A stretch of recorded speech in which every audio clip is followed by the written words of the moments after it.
If you enjoy watching Common Ground online, please consider making a tax-deductible donation at lptv.org. Lakeland Public Television presents Common Ground, brought to you by the Minnesota Arts and Cultural Heritage Fund and the citizens of Minnesota.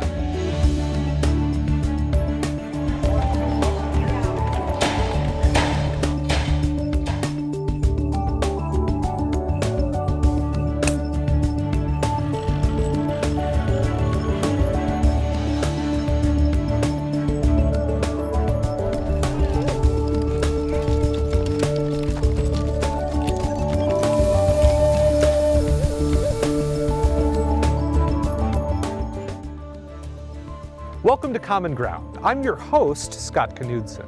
In this episode, delve deep into Bemidji's Shaynowishkung statue project with renowned bronze sculptor Gareth Curtis, and hear from contributor Donnie Headbird, a living relative of the great peacemaker, Chief Bemidji.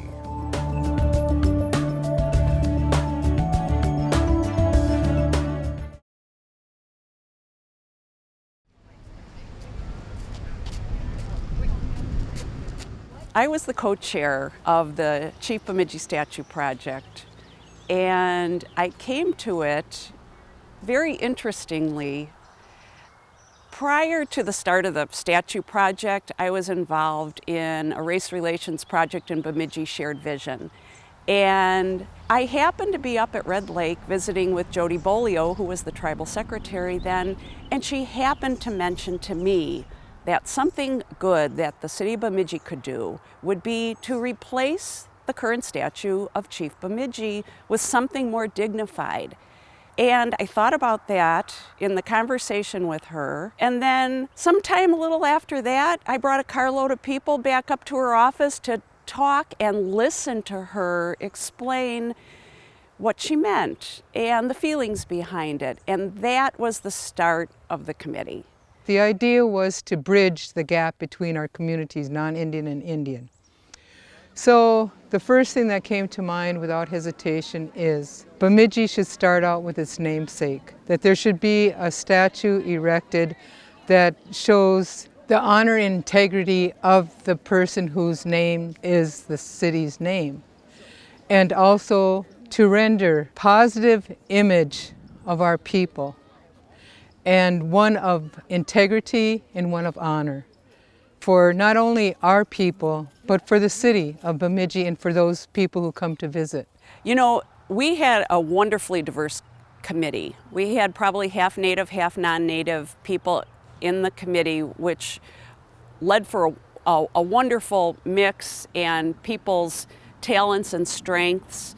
Sandy Kaul, who was the co-chair with me, was at that meeting with Jody, and we spent quite a while after that talking about how we might approach this project. Well, the scope of the project was really small at the beginning. There were 5 or 6 of us talking about commissioning a new statue. But we knew enough about public art to know that it really has to be given enough time to develop, and the idea has to be vetted with a lot of people so that others share our opinion that it was a good idea. When I look back at how the committee worked and where the direction came from, Sandy and I and other non-Native people on the committee looked with deep regard and respect to the Native people on the committee to help guide us to know how we move forward from a difficult spot. And my family did talk about it, but not that much.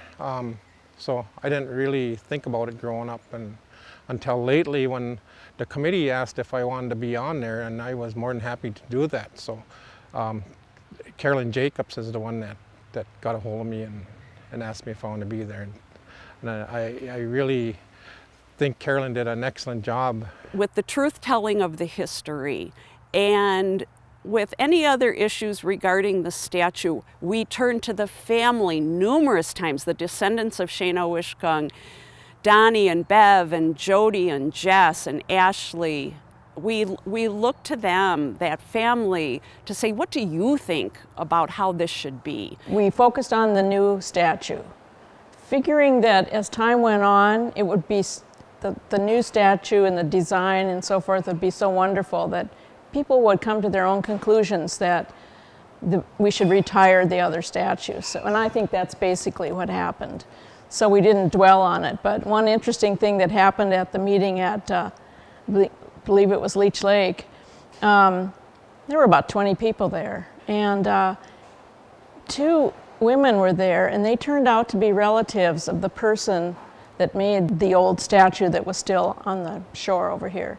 And they told us about, their relative that made it and what the environment was during that time. And it was really interesting, and we weren't sure how they would feel. And then they said, well, what would happen with the old statue after the new one goes up? And we said, we've made arrangements with the Beltrami County Historical Society to have it as part of their collection, because the original Chief Bemidji statue, which rotted out from the waist down practically, is down there. And they were very happy with that. They said, that's fine with us, and we understand the issues involved with the current statue. And they were all such a great help. They did such a good thing. I really say miigwech to them for what they done, and it's like they brought our family together so we could work on something, and we were all on the same page with that committee. There was no disagreements, we all give our comments on how the statue should be, and we all just worked together really good. I think there was an atmosphere at the beginning. Beginnings are delicate times. None of us want to overstep or injure the relationship we were building. So there was a lot of listening. And that slowly grew from an atmosphere of trepidation and caution to confidence. Now we've got a committee that, I remember one conversation when we said, well, when we do go to the selection process to pick the eventual sculptor that will do this commission, who gets to be the jury? Who's got the authority to say? And we looked around the table and we said, well, geez, if it's not us, who does? Oh, that was difficult, because initially we wanted to have an American Indian. Most of the committee members wanted to have an American Indian. And there were some that applied. I don't think in the end it was too hard to pick those final 3. There was 3 people that clearly could do life-size or larger and had a really good ability to render a lifelike human face. And there was quite a variation in their styles. Anne LaRose, her style was very smooth-skinned, highly polished. And then, what was the third? Fellow from California. Yeah. He put a sort of a bust of Shaynowishkung on a tall post.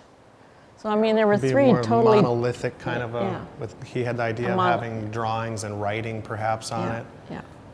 And then Gareth, his was much more organic. It was loosely modeled. He had flowing hair. We met Gareth during the finalist round, where we invited the 3 finalists to interview with us and bring their maquettes, their smaller displays of what they intended to do. My name is Gareth Curtis. I'm a sculptor, and I created the statue of Chief Bemidji for the city of Bemidji, and it was an honor to do it. It was so obvious to us, his talent. We were blown away by what he brought us. The bust of Shaynowishkung, along with the 3-foot maquette, it brought tears to the family members' eyes, the descendants of Shaynowishkung, because they saw in that face that he carved their ancestors.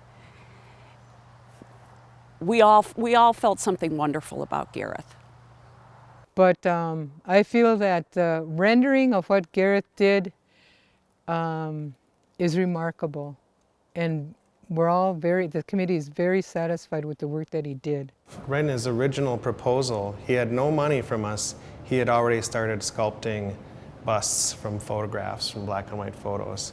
Bust head, and then small models of the posture, the stance. And I think it wasn't the first one I saw, but then when I really looked at Gareth's packet, I was impressed by the quiet, seemed like he was in touch with what we were looking for. And you get that feeling with art, you can't always put the word to it. When we first took the interviews from the different artists, I mean, it was just a connection to the whole committee that he was the one to do it, because it was in his heart. And we knew instantly that he was the artist to do it for us. And I know he built the statue with his heart. I worked with Chief Bemidji's relatives and family members. They supplied me with examples of the beaded moccasins that would be correct for him to wear. Also examples of diamond willow carving, such as what was used in his cane. Some of the carvings for the pipe stem. Things like that were just invaluable for creating this. You know what else impressed the whole group too when he was presenting? It was like, whether or not he got the commission, he was engaged. He was involved in the project already. He was asking us details like Shaynowishkung's posed in the photograph with a pipe and an animal skin, and he wanted to know about the tie and the type of moccasins and all the details, and did we have access to research so that if he did get the commission, he could be as accurate with those details as possible. And it turned out we did. We had people on the committee that made moccasins, could provide him with examples. We had other people could weigh in on what possible clans. Was it a bear clan or was it wolf? So there was a conversation going on even before he was selected. Right, and we also checked in with some local Ojibwe experts on, was the clothing he was wearing in the photographs given to him by photographers, or were those his own, and are they authentic? And we kind of wanted to check that out a little bit, and we came back with the understanding that he probably chose his own clothes to be photographed in, because that's what a person would do, and he chose the things he held on to, like the pipe and the walking stick, because they were his. And so we became convinced that that was an appropriate thing to use as, part of the design. Initially on, I did a bunch of research online, just trying to find as many photographs as I could. Photographic evidence is very, very important for laying out a good proposal. And then as much written information as I could. So I had a feel for the project, but that, after I was selected, that became more intense. The committee was really good at doing research, and it continued on through most of the project. And it was tremendously helpful for creating, a true image of who he was.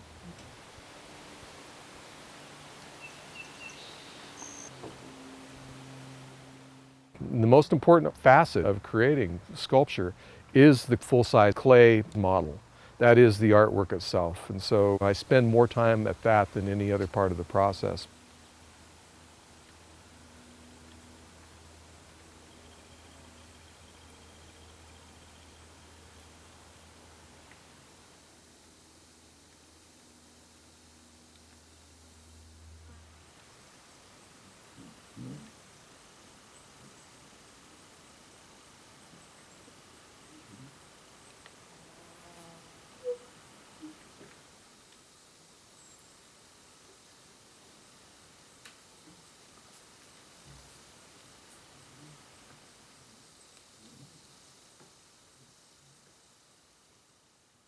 But once the clay model is finished, it's time to start the bronze process, which is a lost wax casting. Lost wax casting involves making molds of the artwork. Those molds are made out of rubber and fiberglass. I paint rubber over the surface, make seam lines by which the artwork will be able to be opened up. The molds are in two halves, and there will be many molds on a given piece. The Chief Bemidji probably had, 30 different molds at least for that statue.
I take those molds, remove them from the artwork, pour hot wax into the molds, and when I pour it in, it's like, say, for the head of the chief, the head is about like this. It's 2/2 mold. I pour molten wax in, slosh it around, pour it out. I make a hollow wax duplicate. And so when you see statues in parks, remember they're hollow, they're not solid. A lot of people think that they're solid, but they're not.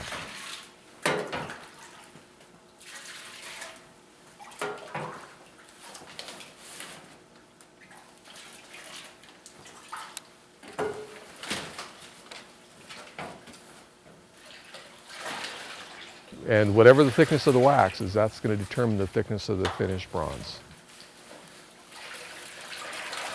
The next part of the casting process is I take the waxes, I attach gates and sprues to them, and a pour spout. Those are all out of wax.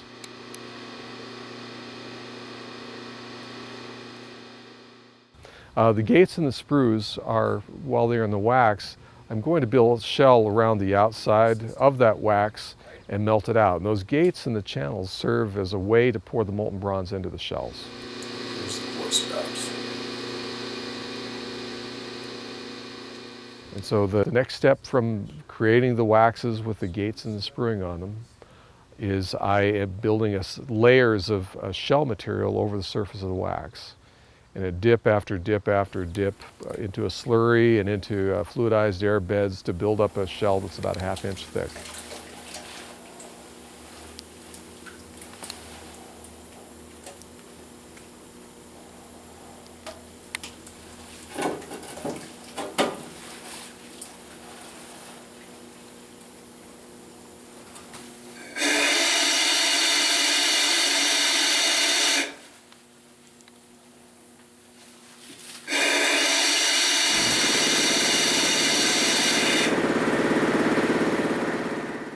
The shell material was designed by NASA for the space program. We're having a process that's centuries old, but we're actually using high technology, or high technology for the 1960s anyway, for creating what we're after.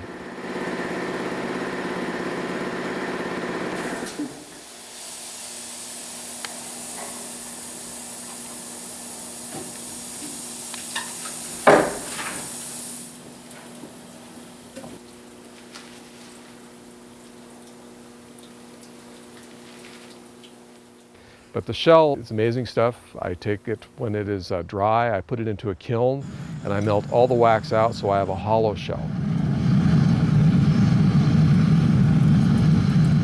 With that hollow shell, I pour molten bronze into it. And when I say molten, it's very hot, 2200 degrees, about the temperature of the volcanoes in Hawaii. So very hot.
We pour the molten bronze into the shells, and they flow into the gates, down into where the wax had been, and fill up the whole cavity, and it cools very rapidly. And once there, I can knock the shell off, and I will have one of the pieces.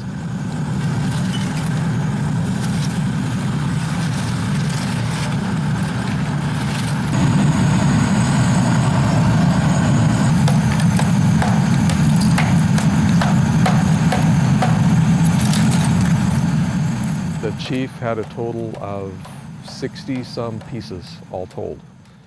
And so I had all these bronze castings and they've got shell all over them, so then I have to sandblast the shell off, clean them all up. Then I melt all the gates and the sprues off with a welder. Those bits and pieces can all be reused as far as melted down and poured into other artwork. But all the parts and pieces have to be welded together, which takes a lot of time, a lot of welding. I think I used probably 35 pounds of welding rod to put the statue together.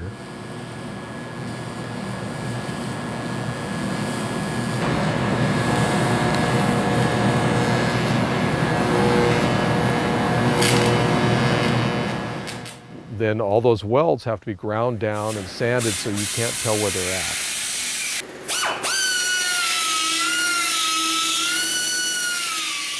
And you clean it all up, and finally you do another sandblast just to even out all the surfaces on the piece.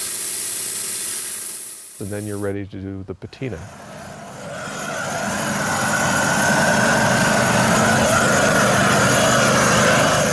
And when you look at a bronze out in the park, you know, you see, oh, bronze is brown. Well, no, bronze on its own is actually a very light color. It's just that it wants to oxidize. Remember, bronze is an alloy of copper. It has about 97% copper in it. And so left on its own, it's a very pale, more of a copper color than it is what you think is brownish bronze or something. So what we do is we prematurely oxidize the statue using different chemicals. And I heat the surface up to, several hundred degrees. And I spray, in this case, I used a ferric nitrate, iron nitrate, as the primary chemical to turn the statue a brown color. If I stopped at that point, it would just continue to oxidize. So I retard the oxidization by coating the whole statue with wax, which has to be done periodically on any statue, otherwise it's just gonna turn dark and turn black, which is okay. But if you want to keep it looking brown, you have to wax it periodically. Now we're gonna go to the statue and I'll give you a little bit of information about some of the detailing.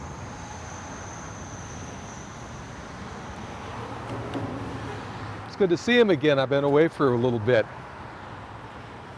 Well, here's the statue of Chief Bemidji.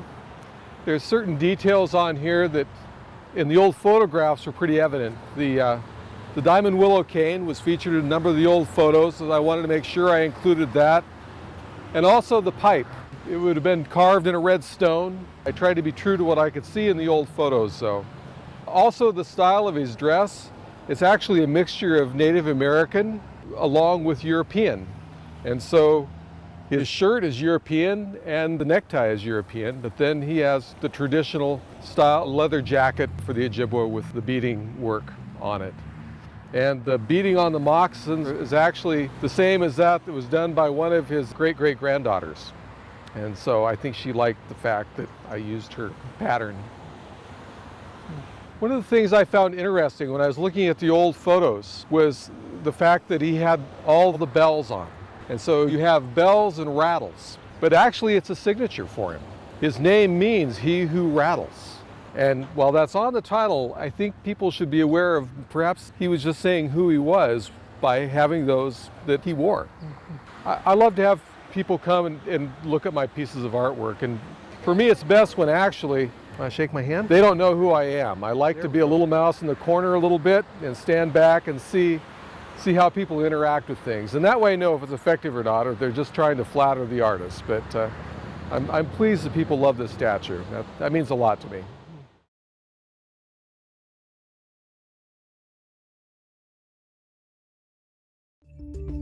Thanks for watching. Join us again next week on Common Ground. If you have an idea for a Common Ground piece that pertains to North Central Minnesota, email us at legacy@lptv.org or call us at 218-333-3014. To view any episode of Common Ground online, visit us at lptv.org.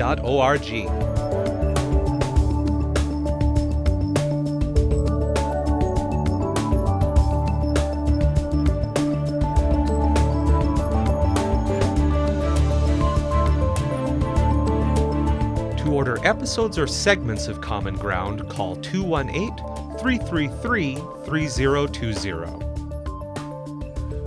Common Ground is brought to you by the Minnesota Arts and Cultural Heritage Fund with money from the vote of the people November 4th, 2008.